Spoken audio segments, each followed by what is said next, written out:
The wood pigeons, as you said, has been dealt with already. But from a farming point of view, the farming community have already taken a major hit. And I'm delighted to see that common sense has prevailed on this.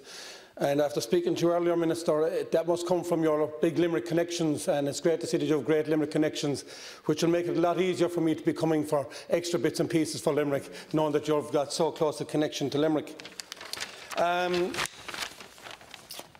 This was brought to my attention during the week, and it's for a clarity I want you to check out on this. It was brought to my attention that the CEOs and senior management of some heritage sites have been paid full salary since the COVID-19, and this was up to last week. And since last week, they have decided they're going to take a reduction in their payments plus COVID.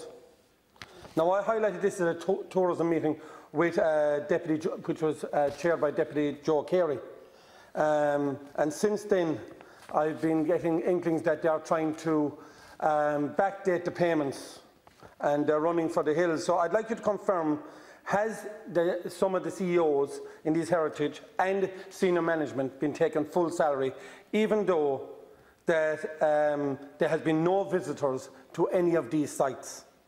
And if the CEOs and senior management have been doing this, I want a full disclosure of any CEOs and senior management that have done this, because at a time where there is no visitors going into some of these heritage sites, how can we justify a full wage in this? So if you could answer that, please.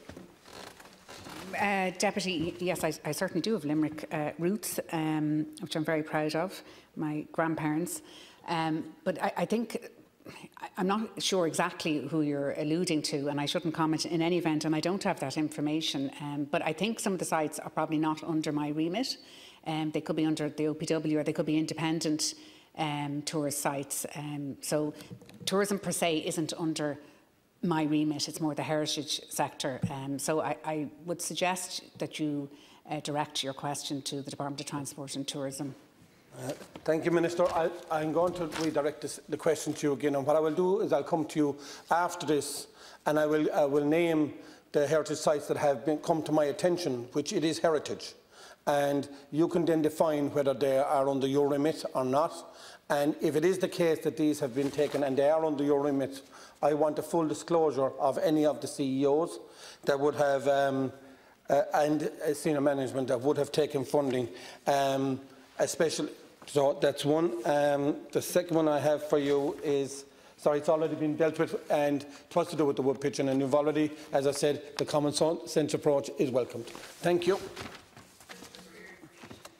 In relation to the wood pigeon, we were going to have a deluge of Section 42 licence applications in the department from tillage farmers because of the fecal contamination, apart from them being a scourge on crop. And because of COVID-19, we wouldn't have been in a position in the department to deal with all of those applications, and therefore I've reinstated the derogation for the summer months.